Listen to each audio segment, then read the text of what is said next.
The Tale of the Left Minister and the Drunken Monk, Volume 17. Once upon a time, during the reign of the left minister residing in the Biwa Palace, there was a monk diligently reading sutras. His name was Sak, a well-known monk. He lived in a small hut south of the Biwa Palace. One autumn day, a boy found many edible mushrooms growing on a wisteria tree at a small shrine and brought them to his master. The master, pleased with the find, quickly made a soup, and the three of them, his disciples and the boy, enjoyed a good meal. After a while, however, all three suddenly fell ill, their necks stiffening with disease. They rolled around, unable to endure the pain, and both the master and the boy died. The disciple on the verge of death did not pass away. Hearing of this, the left minister was deeply saddened and lamented the fate of the poor monk.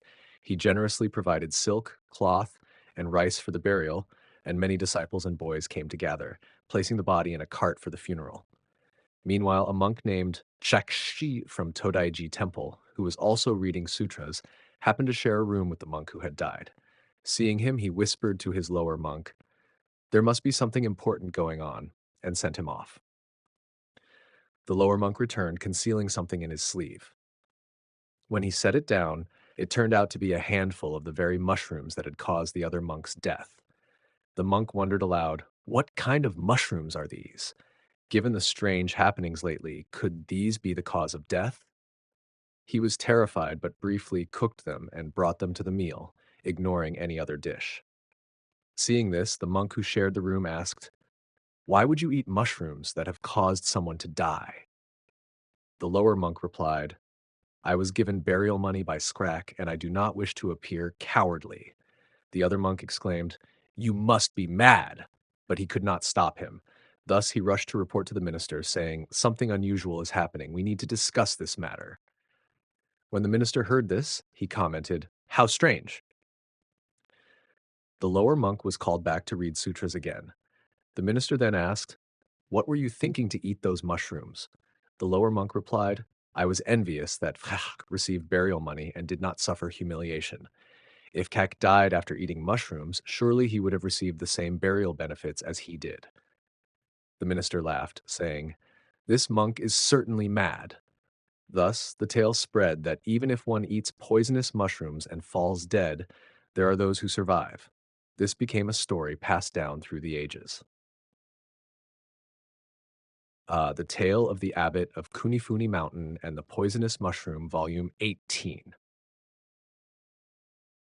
Once upon a time, there was an old monk who served as the abbot of Kunifune Mountain.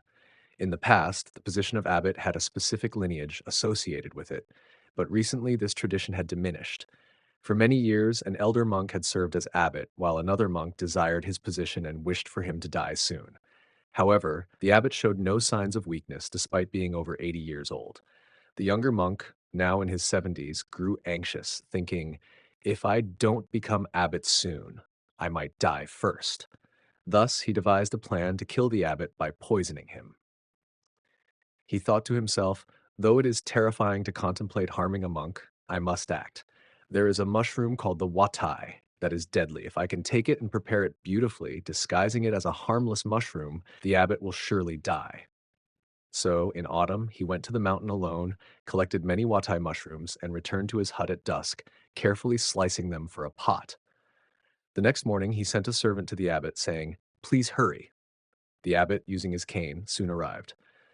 The servant said, "Yesterday I found a most exquisite watai mushroom. I thought you might enjoy it, as an old man like you deserves such a delicacy."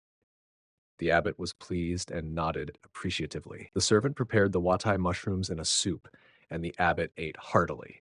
Meanwhile, the servant had prepared ordinary mushrooms for himself. After finishing the meal and drinking some broth, the servant thought, "Now it will take effect," and anxiously observed the abbot.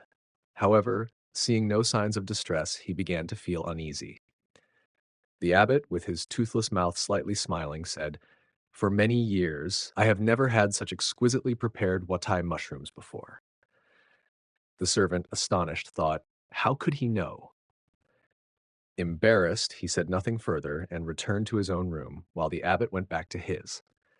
This abbot was known for consuming watai mushrooms for years without ever succumbing to their effects, an unknown fact to the servant who had miscalculated his plan. Thus, the tale spread that even when consuming poisonous mushrooms, there are individuals who do not become intoxicated. This story was passed down by the monks of that mountain. The Drunken Monk at Yokogawa on Mount Hiei reciting Sutras, Chapter 19. Once upon a time, there was a monk living at Yokogawa on Mount Hiei. One autumn, a monk from the lodging went into the mountains to cut wood and found some mushrooms. He brought them back. Some of the other monks, upon seeing them, said, "These are not ordinary mushrooms." But another person insisted, "These are indeed the real thing." So they made a soup with them and added some oil from a kaya tree. The head monk ate it heartily. Not long after, the monk began to suffer from a severe headache. He wandered about in confusion, unable to control himself.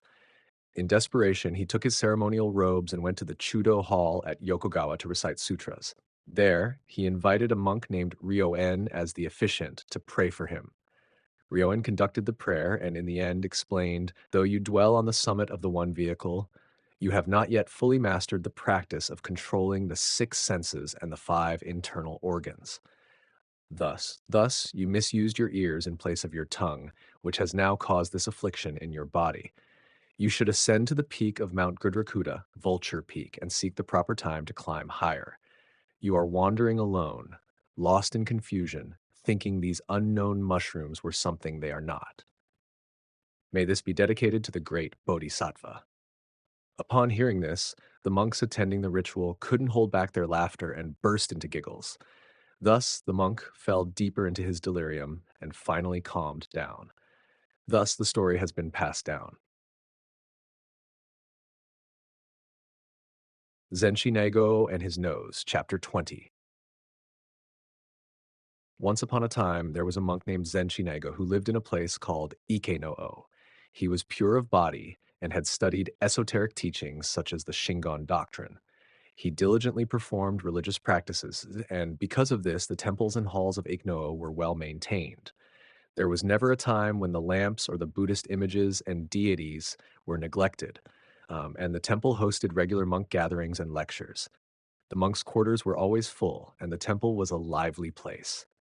The bathhouse was constantly in use, with no day passing without the monks bathing, creating a bustling atmosphere. Because the temple flourished so much, many small houses were built in the surrounding area, and the entire village thrived. Now, Zenchi Naigō had an exceptionally long nose. It was about 5 or 6 sun, approximately 15 to 18 centimeters, hanging lower than his chin. The color was reddish purple, and it was swollen like the skin of a large citrus fruit. The itching was unbearable. To relieve it, he would boil hot water in a pot, carve a hole in a tray just large enough to pass his nose through, and heat his face near the fire.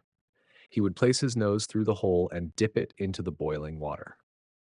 After thoroughly boiling his nose, it would turn purple, and he would lie sideways, placing something under his nose while having someone step on it.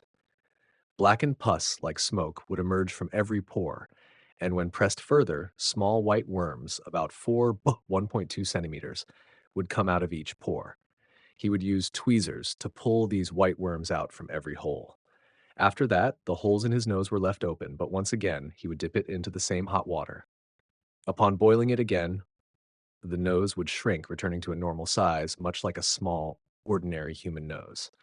However, after 2 or 3 days, the itching would return, and the nose would swell back to its original size, becoming large again.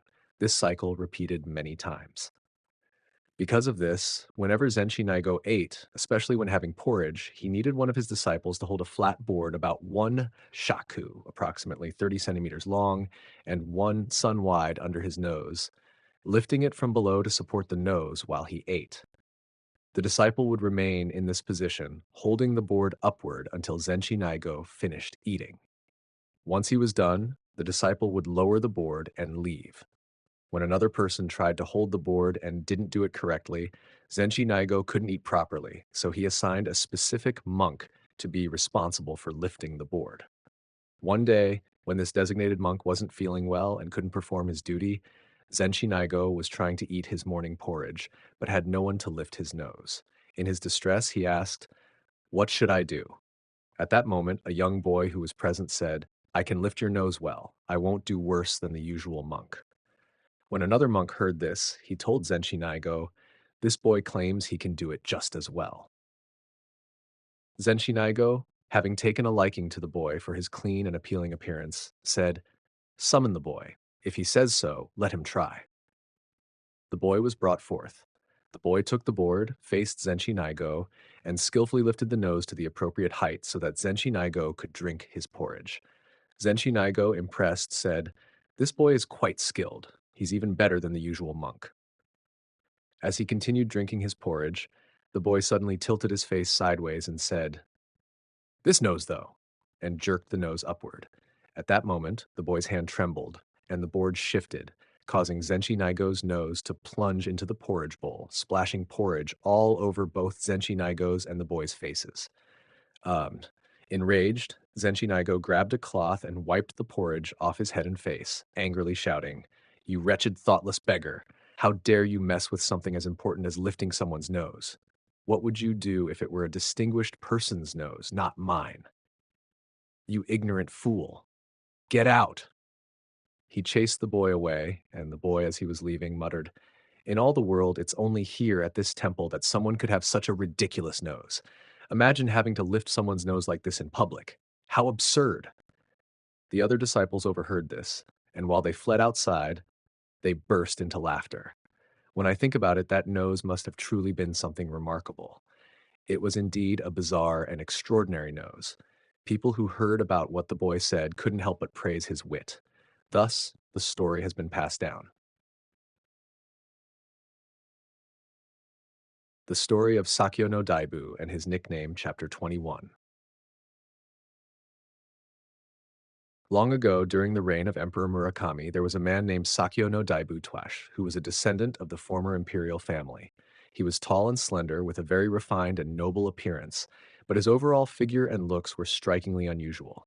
He had a prominent helmet-like head, and the cords of his hat would dangle loosely, not reaching his back.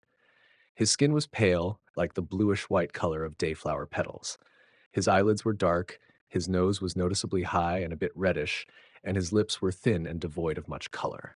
When he smiled, his gums, which were also unusually red, became visible. His voice had a nasal quality and was quite loud, reverberating with an echo when he spoke. When he walked, he swayed his shoulders and hips noticeably. Though he was a member of the court, the other courtiers often teased him due to his striking blue-tinted complexion, calling him Aukyo no Kimi, Lord Blue Sutra. They found the nickname particularly amusing. Among them, the young and confident courtiers took particular delight in mocking Aukyo no Kimi whenever they could. Eventually, word of their mockery reached the emperor, who said, "It is unseemly for the men of the court to laugh at this. If this man's father were to hear of it, he would surely hold me responsible for not stopping such behavior." The emperor, seriously concerned, issued a stern warning to the courtiers, ordering them to cease their laughter. The courtiers, afraid of the emperor's reprimand, made a solemn oath. "Since his majesty has chastised us, from now on, we will never call him Aukyo again. If anyone breaks this oath and calls him by that name, they will have to offer wine, food, and sweets as penance." Not long after, one day, Horikawa no Kanamichi, who was then serving as a middle captain, happened to forget this oath. As he watched Aukyo no Kimi walking away, he remarked without thinking, "Where is that Aukyo going?"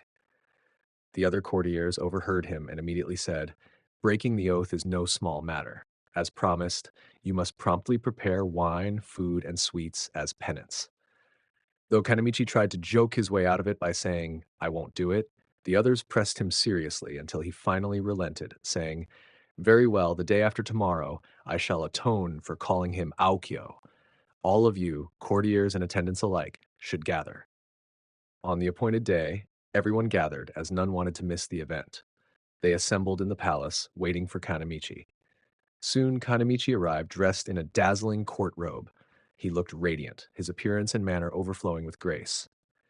His robe was so elegant that it seemed to shimmer, and beneath it he wore a vivid blue uchigi undergarment. His hakama, trousers, were also blue. He had four attendants, all dressed in blue hunting robes, trousers, and jackets. One carried a tray decorated in blue with a blue porcelain dish filled with blue tinted vegetables. Another carried a blue porcelain jug filled with sake, its mouth wrapped in a blue cloth. A third attendant carried a branch of blue bamboo adorned with small blue birds. The attendants brought these blue offerings to the entrance of the palace, passing them along in a ceremonial manner until they reached the front of the assembled courtiers. Upon seeing this, the courtiers couldn't contain their laughter and broke out in uproarious amusement. Hearing the commotion, the emperor asked, "What is everyone laughing about?" A lady in waiting explained, Kanamichi called him Aokyo and was chastised by the others, so today he is making amends by offering these blue-colored foods and items, which is why everyone is laughing. The emperor asked, how is he making amends? When he stepped out onto the veranda to look, he saw Kanamichi and his attendants, all dressed in blue, with an array of blue-colored items. Realizing the humor of the scene, the emperor couldn't help but laugh as well, finding it too amusing to be angry. Afterward, the courtiers continued to laugh at Aokyo no Kimi, and no further serious reprimands were given. Thus, the name Aokyo stuck, and the story has been passed down through the generations.